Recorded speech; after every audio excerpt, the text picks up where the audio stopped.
வைக்கிறாரே. இதோ மனுஷரின் மத்தியில் தேவாதி தேவனை வாசம் செய்கிறாரே. இதோ மனுஷரின் மத்தியில் தேவாதி தேவனை வாசம் செய்கிறாரே. தேவாலயமும் அவரே, தூய ஒளி விளக்கும் அவரே. தேவாலயமும் அவரே, தூய ஒளி விளக்கும் அவரே. ஜீவனாலே தம் ஜனங்களின் தாகம் தீர்க்கும் சுத்த ஜீவநதியும் அவரே. ஜீவனாலே தம் ஜனங்களின் தாகம் தீர்க்கும் சுத்த ஜீவநதியும் அவரே. இதோ மனுஷரின் மத்தியில் தேவாதி தேவனே வாசம் செய்கிறாரே. இதோ மனுஷரின் மத்தியில் தேவாதி தேவனே வாசம் செய்கிறாரே. மகிமை நிறை பூரணமே, மகா பரிசுத்த ஸ்தலம் அதுவே. மகிமை நிறை பூரணமே, மகா பரிசுத்த ஸ்தலம் அதுவே. என்றும் துதியுடனே அதன் வாசல் உள்ளே எங்கள் பாதங்கள் நிற்கிறதே. என்றும் துதியுடனே அதன் வாசல் உள்ளே எங்கள் பாதங்கள் நிற்கிறதே. இதோ மனுஷரின் மத்தியில் தேவாதி தேவனை வாசம் செய்கிறாரே. இதோ மனுஷரின் மத்தியில் தேவாதி தேவனை வாசம் செய்கிறாரே. சீயோனே உன் வாசல்களை ஜீவதேவனை நேசிக்கிறார். சீயோனே உன் வாசல்களை ஜீவதேவனை நேசிக்கிறார். சீர்மிகிந்திடுமை சுவிசேஷந்தனை குறி உயர்த்திடுவோம் உம்மையே. சீர்மிகிந்திடுமை சுவிசேஷந்தனை குறி உயர்த்திடுவோம் உம்மையே. இதோ மனுஷரின் மத்தியில் தேவாதி தேவனை வாசம் செய்கிறாரே. இதோ மனுஷரின் மத்தியில் தேவாதி தேவனை வாசம் செய்கிறாரே. முன்னோடியாய் இயேசு பரன் மூளைக்கல்லாகி சீயோனிலே. முன்னோடியாய் இயேசு பரன் மூளைக்கல்லாகி சீயோனிலே வாசம் செய்திடும் உன்னத சிகரமதை வாஞ்சையோடு நாம் நாடிடுவோம். வாசம் செய்திடும் உன்னத சிகரமதை வாஞ்சையோடு நாம் நாடிடுவோம். இதோ மனுஷரின் மத்தியில் தேவாதி தேவனை வாசம் செய்கிறாரே. இதோ மனுஷரின் மத்தியில் தேவாதி தேவனை வாசம் செய்கிறாரே.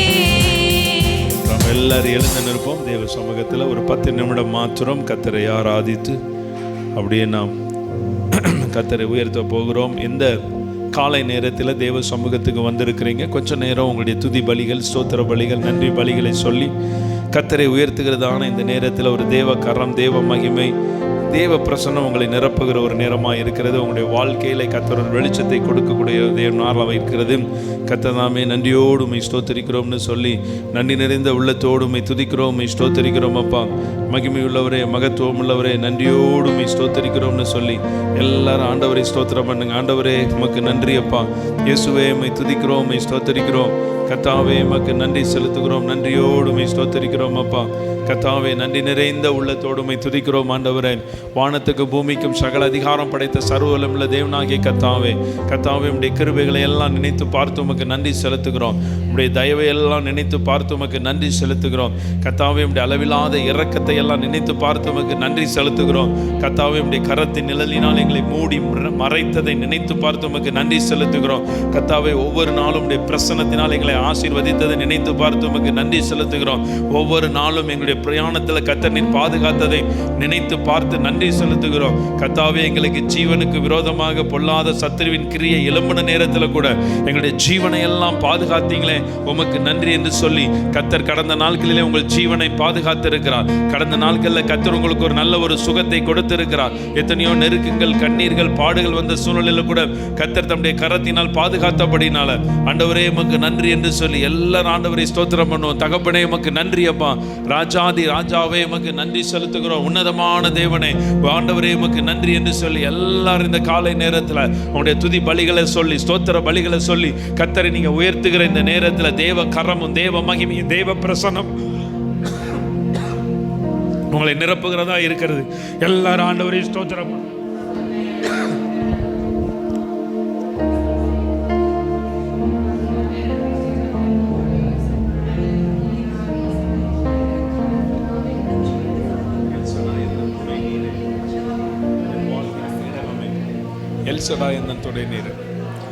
கிருபையாய் நேசிக்கிறவரே, இரக்கத்தின் தேவனே உமக்கு நன்றி செலுத்துகிறோம். அல்லேலூயா. எல் ஷடாய் எந்தன் துணை நீரே, என் வாழ்வின் கேடகம். பாடுவோம். எல் ஷடாய் எந்தன் துணை நீரே, என் வாழ்வின் கேடகம். எண்ணில்லா நன்மைகள் என் வாழ்வில் செய்தீரே, எண்ணில்லா நன்மைகள் என் வாழ்வில் செய்தீரே, என் வாழ்வின் பலன் நீரே, எந்தன் வாழ்வின் பலன் நீரே.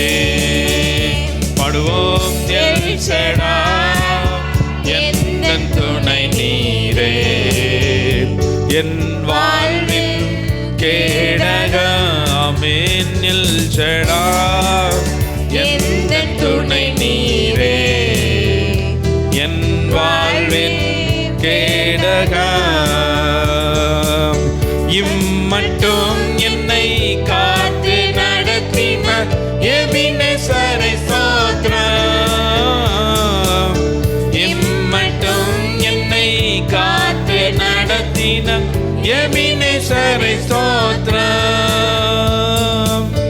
எந்த நாளும் கூட இருக்கும் இம்மானுவேலே ஸ்தோத்திரம். எந்த நாளும் கூட இருக்கும் இம்மானுவேலே ஸ்தோத்திரம். எல் ஷடாய் எந்தன் துணை நீரே, என் வாழ்வின் கேடகம். எல் ஷடாய் எந்தன் துணை நீரே, என் வாழ்வின் கேடகம்.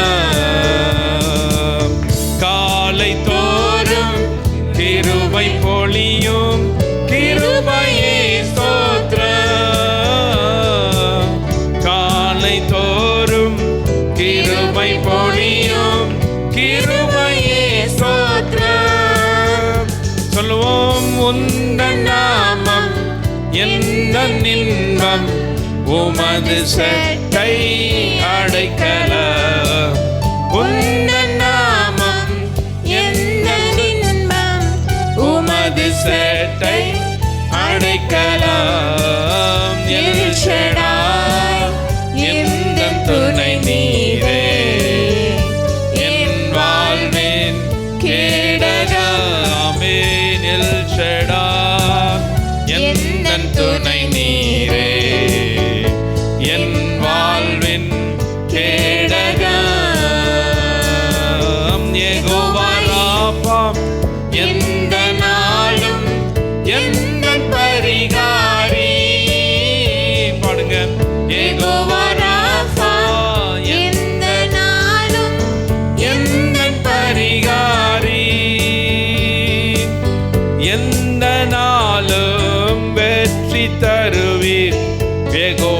நிசியே ஸ்தோத்திரம்.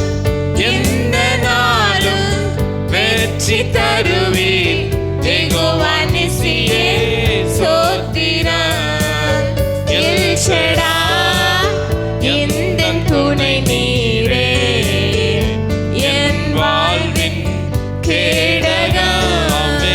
எல் ஷடாய் எந்தன் துணை நீரே, எந்தன் வாழ்வின் கேடகம். ஒரு 2 நிமிடம் மாத்திரம் இந்த காலை நேரத்தில் கர்த்தர் உங்களுக்கு கொடுத்த ஜீவனுக்காக, சுகத்துக்காக, பலத்துக்காக நன்றி செலுத்துங்க. கடந்த நாட்களிலெல்லாம் கர்த்தர் உங்களை கண்ணின் மணி போல பாதுகாத்ததற்காக நீங்கள் உண்மையாய் உள்ளத்தின் ஆழத்திலிருந்து செலுத்துகிற நன்றிகளை கர்த்தர் இந்த நேரத்தில் பார்த்து கொண்டு இருக்கிறார். என் தேவாதி தேவனுடைய மகத்துவமுள்ள கரம் உங்களுக்கு நன்மைக்கு ஏதுவாய் இறங்கி வரப்போகிறது. எங்கள் தேவனாகிய கர்த்தருடைய கரம் தம்மை தேடுகிற அனைவர் மீதும் அவர் நன்மைக்கு ஏதுவாய் கர்த்தர் நடத்த போகிறார். உங்கள் வாழ்க்கையில் இனி தேவனுடைய கரம் நன்மைக்கு ஏதுவாய் இறங்கி வரப்போகிறது. என் தேவனாகிய கர்த்தருடைய கரம் உங்கள் குடும்பத்தில் நன்மைக்கு ஏதுவாய் நடந்து வரப்போகிறது. எல்லா கைகளை உயர்த்தி ஆண்டவரை ஸ்தோத்திரம் பண்ணும். கிருபைக்காக ஸ்தோத்திரம், இரக்கத்துக்காக ஸ்தோத்திரம், ஜீவனுக்காக ஸ்தோத்திரம், சுகத்துக்காக ஸ்தோத்திரம், வெள்ளத்துக்காக ஸ்தோத்திரம். உங்களுக்கென்று கர்த்தர் திறக்க போகிற புதிய வழிகளுக்காக ஸ்தோத்திரம். ஆண்டவரே, நன்றியோடு மை துதிக்கிறோம், மை ஸ்தோத்திரிக்கிறோம். ஆண்டவரே, இதோ இந்த காலை நேரத்தில் தங்களுடைய கரங்களை உயர்த்தி உடைய ஆலயத்தில் துதித்து ஸ்தோத்திரம் பண்ணி கொண்டிருக்கிற எல்லார் மீதும் உடைய தயவுள்ள கரத்தை வைங்கப்பா, உடைய கிருபையுள்ள கரத்தை வைங்க. ஆண்டவரே, உடைய ஆணி பாய்ந்த தழும்புள்ள கரத்தை நீர் வைக்கும்படியாக ஆண்டவரே உம்மை நோக்கி நாங்கள் ஜெபிக்கிறோம். இந்த நாளிலே வந்திருக்கிற ஒவ்வொருத்தரையும் ஆண்டவரே கிருபையாய் நீர் ஆசீர்வதிப்பீராக. ஆண்டவரே, இந்த 2வது நாளிலும் கூட ஆண்டவரே உம்முடைய சமூகத்தில் நிற்கிற கால்கள், ஒவ்வொரு கால்களையும் என் கர்த்தர் நீர் பலப்படுத்தும்படியாக இயேசுவின் நாமத்தினால ஜெபிக்கிறோம். எப்பொழுதும் தியானிக்கிற வேத பகுதிகளும் ஆண்டவரே அதை தொடர்ந்து வரக்கூடிய ஜெபங்களையும் கர்த்தர் நீர் ஆசீர்வதிப்பீராக. இயேசு கிறிஸ்து மூலமாய் ஜெபிக்கிறோம் நல்ல பிதாவே, ஆமேன் ஆமேன். எல்லாரும் உட்காருங்க பார்ப்போம். எல்லாரும் உட்காருங்க. கர்த்தர் நல்லவர். ஆண்டவராகிய இயேசு கிறிஸ்துவின் நாமத்தினாலே உங்கள் அனைவருக்கும் என்னுடைய வாழ்த்துக்களை, காலை வணக்கங்களை நான் தெரிவித்துக் கொள்கிறேன்.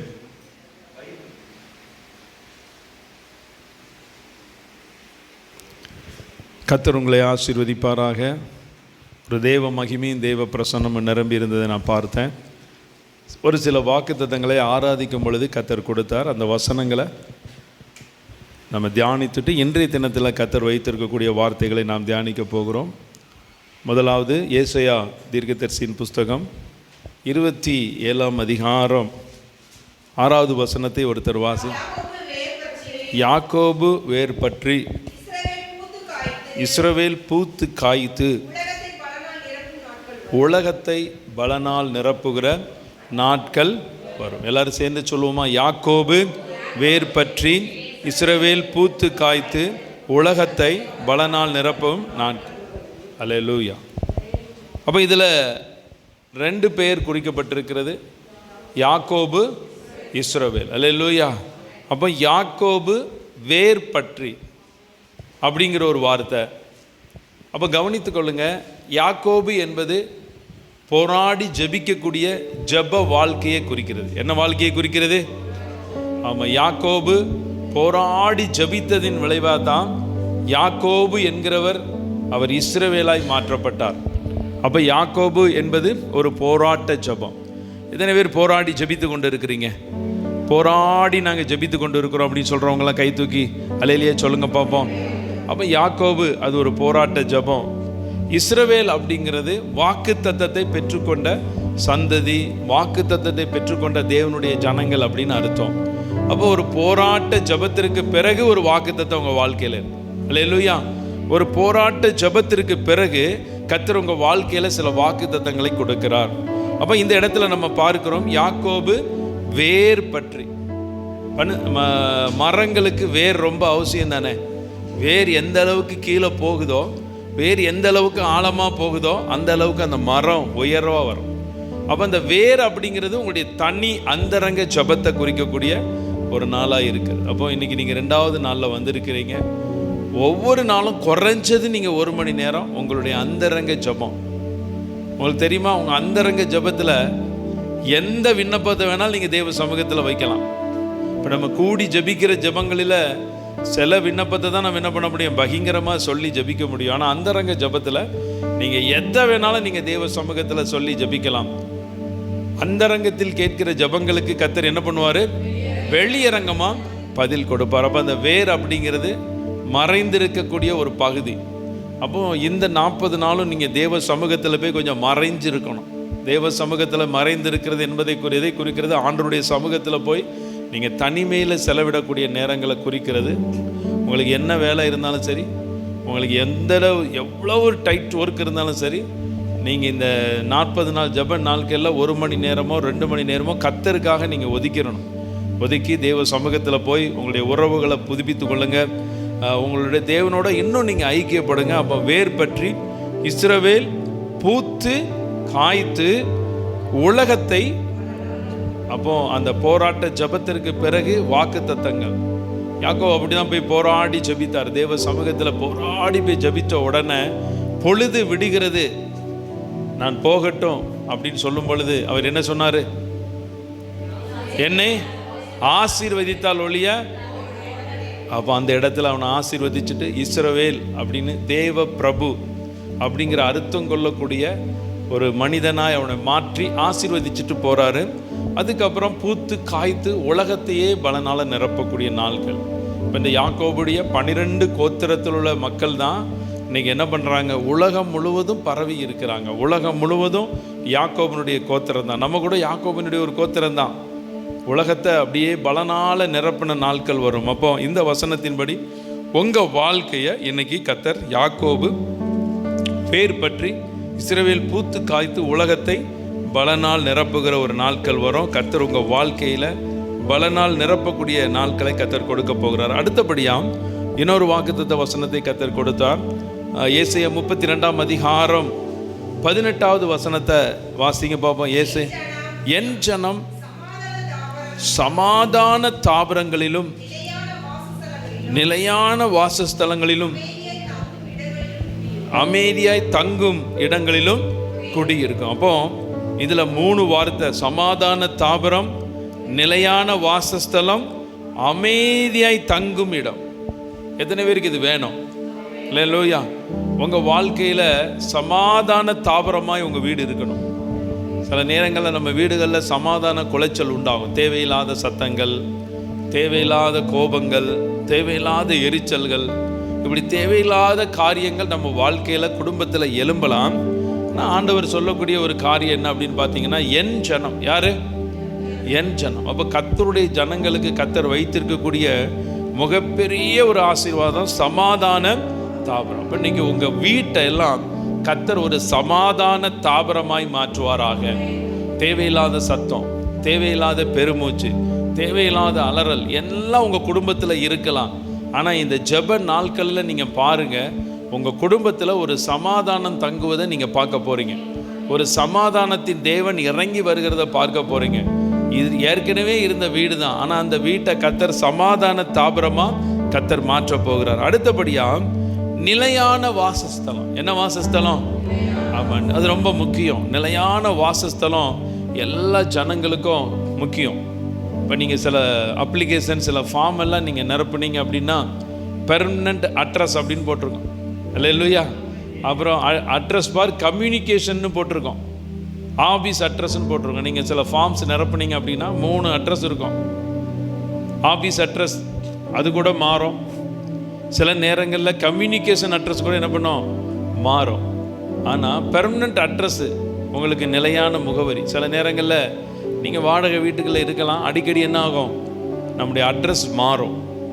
ஆனால் இன்றைக்கி கர்த்தர் உங்களுக்கு கொடுக்கக்கூடிய ஒரு ஆசீர்வாதம் என்ன அப்படின்னா, சீக்கிரத்தில் உங்களுக்கு ஒரு நிலையான வாசஸ்தலத்தை கர்த்தர் கொடுக்க போகிறார். பக்கத்தில் இருக்கவங்களுடைய கரங்களில் சொல்லுங்கள், உங்களுக்கு ஒரு நிலையான வாசஸ்தலம். அல்லேலூயா. நிலையான வாசஸ்தலம். நமக்கு ஒரு நிலையான வாசஸ்தலம் உண்டு, அது பரலோக ராஜ்யம். அல்லேலூயா. அது தகுதிப்படுவதற்காக தான் சபை இருக்கிறது. அந்த பரலோக ராஜ்யத்தை சுதந்திரித்துக் கொள்வதற்காக 1000 வருட அரசாட்சியில் நம்ம கர்த்தரோடு பங்கெடுப்பதற்காக தான் சபை உங்களை வசனத்தில் வார்த்தையில் நடத்தி கொண்டு இருக்கிறது. அப்போ இந்த லெந்து நாட்கள் அப்படின்னு சொல்லி பாரம்பரிய திருச்சபைகளில் அது நடந்து கொண்டு இருக்கிறது, சிஎஸ்ஐ ஆர்சியில். ஆனால் அந்த லெந்து நாட்கள் எதற்காக அப்படின்னு பார்த்தீங்கன்னா, கர்த்தருடைய பாடு, மரணம், சிலுவை, ரத்தம், ஆண்டவருடைய வருகையை தியானிப்பதற்காக. இப்போ தேவனுடைய வருகை நிச்சயம் உண்டு. அந்த வருகையை பார்த்தீங்கன்னா அது யாராலும் தடுக்க முடியாது. ஒரு நாள் உண்டு, அதை பிதா தவிர வேற ஒருவனும் அறியான்னு வேதத்தில் சொல்லப்பட்டிருக்கிறது.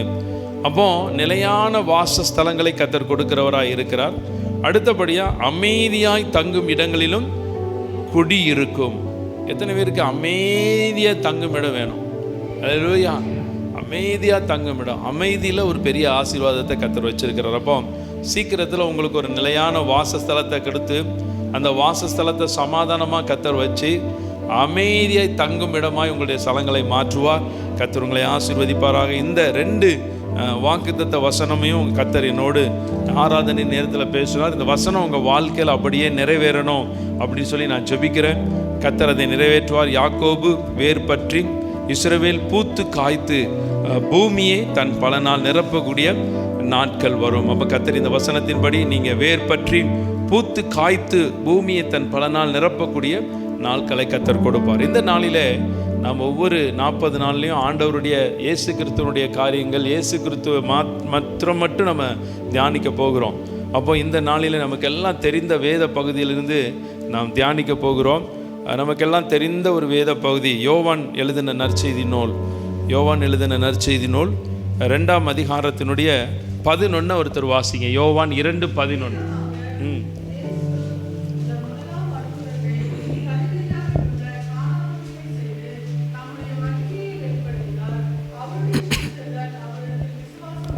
அல்லேலூயா. இவ்விதமாக இயேசு இந்த முதலாம் அற்புதத்தை கலிலேயாவில் உள்ள கானா ஊரிலே செய்து தம்முடைய மகிமையை வெளிப்படுத்தினார். அவருடைய சீசர்கள் அவரிடத்தில் விசுவாசம் வைத்தார்கள். அப்போ இந்த வசனம்தான் இந்த 2வது நாள் ஆண்டவரே ஜனங்களுக்கு என்ன சொல்ல போறீங்க, என்ன செய்ய போறீங்க அப்படின்னு சொல்லும் பொழுது, காலையிலே எந்திரிச்சு ஜெபிச்சு கொண்டு இருக்கும் பொழுது கர்த்தர் சொன்ன ஒரு வார்த்தை தான் தம்முடைய மகிமையை வெளிப்படுத்தினார். இது பெரிய ஒரு ஆசீர்வாதம். எத்தனையோ திருமண வீடுகளில் இந்த செய்தி நீங்கள் 1000 முறை கூட நீங்கள் கேட்டிருக்கலாம். ஆனால் ஒவ்வொரு முறை கேட்கும்போது இது புதிதாக இருக்கும். அல்லேலூயா. அப்போ இந்த 2ஆம் அதிகாரத்தை குறித்து நம்ம அதிக காரியங்களை தியானித்தாலும் கூட அவர் தம்முடைய மகிமையை வெளிப்படுத்த போகிறாராம். அப்போ இந்த மகிமை, அது அவருடைய ப்ரெசன்ஸு, அவருடைய க்ளோரி உங்களுடைய வாழ்க்கையில் வெளிப்படுத்தணும் அப்படின்னா இதில் சில காரியங்கள், இது கல்யாணத்தை குறித்து சொல்லப்பட்டிருந்தா கூட இதில் முக்கியமாக பார்க்கக்கூடிய ஒரு காரியம் என்ன அப்படின்னு பார்த்தீங்கன்னா, அவருடைய சீசர்கள் அவரிடத்தில் என்ன வச்சாங்க?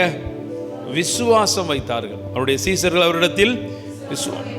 அப்போ இந்த நாளில் உங்களை பார்த்து நான் சொல்கிறேன், இவ்விதமாக இயேசு இந்த முதலாம் அற்புதத்தை வெகு சீக்கிரத்தில் இந்த முதலாம் அற்புதத்திற்கு ஒப்பான ஒரு அற்புதத்தை கர்த்தர் உங்களுக்கு செய்யப்போம்.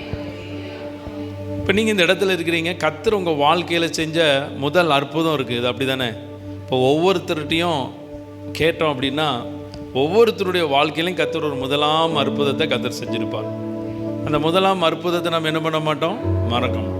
இப்போ என்னுடைய வியாதியில் கர்த்தர் எனக்கு சுகத்தை கொடுக்கும் பொழுது அதை நினச்சி நான் இன்னும் ஆண்டவருக்கு நன்றி செலுத்தி கொண்டே இருக்கேன். 20 வயதில் ஒரு மரணப்படுக்கைக்கு நேராக என்னுடைய வாழ்க்கை இருந்த சூழ்நிலையில் கர்த்தர் ஜீவனை கொடுத்தார்.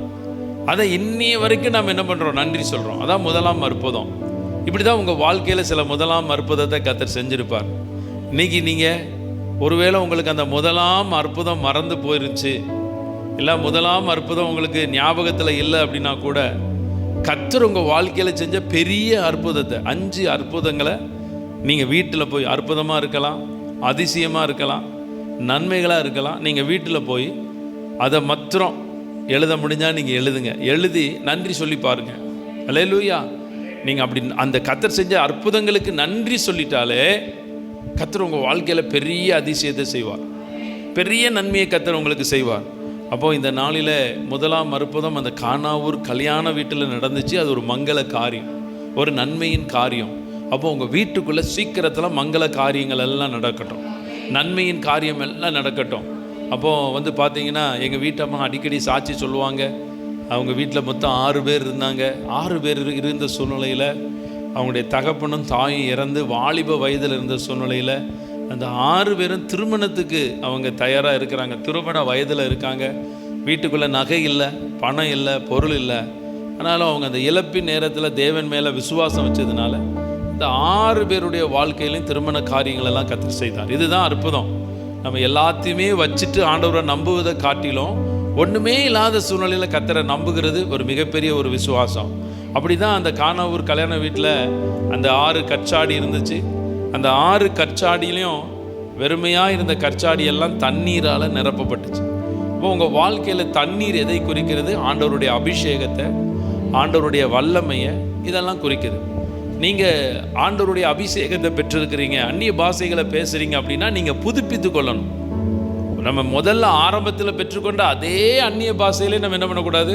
காலத்தை ஓட்டக்கூடாது. நல்ல அந்நிய பாஷைகள் அபிஷேகத்தில் நீங்கள் நிறைஞ்சி தேவனை துதிக்க துதிக்க அந்நிய பாஷை அது ஒரு பற்பல பாஷையாய் மாறும். பாஷைகளை வியாக்கியானம் பண்ணக்கூடிய வரமாய் மாறும். விசுவாசத்தை உண்டாக்கக்கூடிய ஒரு வரமாய் மாறும். அப்போ அது தண்ணீரால் நிரப்பப்பட்டுச்சு. உங்கள் வாழ்க்கையில் நீங்கள் தண்ணீர் என்கிற அந்த ஆவியானவருடைய முழுமையான அபிஷேகத்துக்குள்ளே நீங்கள் இந்த மாதத்துக்குள்ளே நீங்கள் நிரப்பப்படும். நீங்கள் சிலர்லாம் வந்து பார்த்தீங்கன்னா அந்நிய பாஷைகளில் பெற்ற பொழுது நம்ம நல்லா ஜெபிச்சிருப்போம். ஒரு குறிப்பிட்ட காலத்துக்கு பிறகு நம்ம என்ன பண்ணுவோம்? அந்த ஜெபத்தை விட்டுருப்போம். நீங்கள் அந்நிய பாஷைகளில் பேசி ஜெபிக்கிறது ஆண்டவரோடு ரகசியங்களை பேசக்கூடிய ஒரு செயலாக இருக்கிறது. அப்போ அந்த தண்ணீர் அந்த வெறுமையான அந்த பாத்திரங்களில் நிரப்பப்பட்டது. இந்த மாதம் முழுவதும் 40 நாளை நீங்கள் அபிஷேகத்தில் நிரம்பி இருக்கணும், வேத வசனத்தில் நிரம்பி இருக்கணும், ஜெபத்தில் நிரம்பி இருக்கணும். இந்த மாதம் முழுவதும் சில வார்த்தைகளை நீங்கள் சொல்லிக்கிட்டே இருக்கணும். என்ன அற்புதத்தை நீங்கள் எதிர்பார்க்குறீங்களோ, என்ன அதிசயத்தை நீங்கள் எதிர்பார்க்குறீங்களோ அதை சொல்லிக்கிட்டே இருங்க.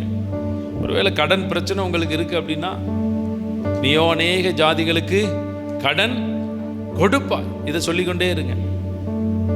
தேவரீர் எல்லாவற்றையும் ஆளுகிறவர், ஐஸ்வர்யமும் கனமும் உம்மாலே வருகிறது, நீங்கள் சொல்லிக்கொண்டே இருங்க. அப்போ நேற்றைய தினத்தில் ஜாய்ஸ் மேயருடைய ஒரு செய்தி கேட்டுக்கொண்டிருந்தேன். அந்த அம்மா, அது பழைய சாட்சி தான். அவங்க ரொம்ப வாழ்க்கையில் கடினமாக போன சூழ்நிலையில், செபிக்கவே முடியாத ஒரு சூழ்நிலையில் இருந்தாங்களாம். வேதத்திலிருந்து 600 வாக்குத்தத்தங்களை எடுத்து அந்த வசனங்களை மட்டும் தினமும் சொல்லிக்கொண்டே இருப்பாங்களாம். வாக்குத்தத்த வசனங்களை மாத்திரம். சரியாக 6 மாதத்துக்குள்ளே எல்லா பிரச்சனையும் முடிந்தது அப்படின்னு சொல்லி அவங்க அந்த சாட்சி சொன்னாங்க. வேத வசனத்தில் அவ்வளோ வல்லமை இருக்கிறது. அப்போது உங்கள் வாழ்க்கையில் கர்த்தர் தம்முடைய மகிமையை வெளிப்படுத்தணும் அப்படின்னா நீங்கள் முதல்ல நிரம்பணும். அபிஷேகத்தில் நீங்கள் நிரம்பணும். தேவனுடைய வல்லமையில் நீங்கள் நிரம்பணும். அது மாத்திரமல்ல, இந்த இடத்துல இன்னொரு காரியம் பாருங்கள். 2ஆம் அதிகாரத்தினுடைய 2வது வசனத்தில் இயேசுவும் அவருடைய சீசரும் அந்த கல்யாணத்துக்கு அழைக்கப்பட்டிருந்தார்கள் அப்படின்னு சொல்லி. அழைப்பு, கர்த்தர் உங்களை சொந்த ஜனமாக தெரிந்து கொண்டு அழைத்திருக்கிறார். இந்த ஜனத்தை நான் எனக்கென்று ஏற்படுத்தினேன், இவர்கள் என்ன பண்ணுவாங்க? என் துதியை சொல்லி வருவார்கள். அப்போது உங்கள் வாழ்க்கையில் நான் சொன்னேன் இல்லையா, 5 அற்புதத்தை எழுதி நீங்கள் ஸ்தோத்திரம் பண்ணுங்க, துதிங்கன்னு சொன்னேன். அதே அற்புதத்தை நீங்கள் ஜனங்கள்கிட்ட, உங்களுக்கு தெரிந்த ஜனங்கள்கிட்ட, உங்களுக்கு தெரிந்த ஜனங்கள் புறஜாதியாராக இருக்கலாம், ஆண்டவரை அறியாதவங்களாக இருக்கலாம், ஒருவேளை விசுவாசத்தில் குறைஞ்சவங்களாக இருக்கலாம். சில நேரம் விசுவாசத்தில் குறைஞ்சவங்களாக இருக்கிறவங்ககிட்ட போய் உங்கள் சாட்சியை சொல்லி பாருங்கள். அது நிமித்தம் அவங்க விசுவாசத்தில் பலப்படும் பொழுது அதற்கேற்ற பிரதிபலனை கர்த்தர் உங்கள் வாழ்க்கையில் தருவார். அப்போ அழைக்கப்பட்டிருந்தாங்க. இயேசுவும் அவருடைய சீசரும் அந்த கல்யாணத்துக்கு அழைக்கப்பட்டிருந்தார்கள்னு சொல்லி பார்க்குறோம். அப்போ நம்ம மேல் வைத்திருக்கிற அழைப்பு ரொம்ப முக்கியம். இந்த நாளில் கர்த்தர் உங்களை ஒவ்வொருத்தரையும் ஒவ்வொரு விதமாக அழைச்சிருக்கிறார். ஒவ்வொருத்தரையும் ஒவ்வொரு விதமாக அழைத்த ஒரு தேவனாக இருக்கிறார். நீங்கள் வேதத்தில் வாசித்து பார்த்தோம் அப்படின்னா, ரோமருக்கு எழுதின நிருபம் 8ஆம் அதிகாரம் 30வது வசனத்தை வாசிங்க. ரோமர் 8:30. எவர்களை முன் குறித்தாரோ அவர்களை அழைத்தும் இருக்கிறார், எவர்களை அழைத்தாரோ அவர்களை நீதிமான்களாயும் ஆக்கியிருக்கிறார், எவர்களை நீதிமான்களாக்கினாரோ அவர்களை மகிமைப்படுத்தியும் இருக்கிறார். இப்போ கானாவூர் கல்யாண வீட்டில் முதல் அற்புதத்தை செய்து தம்முடைய மகிமையை வெளிப்படுத்தினார். இங்கே ரோமர் நிருபத்தில் வாசிக்கிறோம், எவர்களை முன் குறித்தாரோ. உங்களெல்லாம் கர்த்தர் தாயின் கருவிலேயே முன் குறித்திருக்கிறார். உங்களுடைய தாயின் கருவிலேயே முன் குறித்து உங்களை அழைத்து நீதிமான்களாக மாற்றியிருக்கிறார்.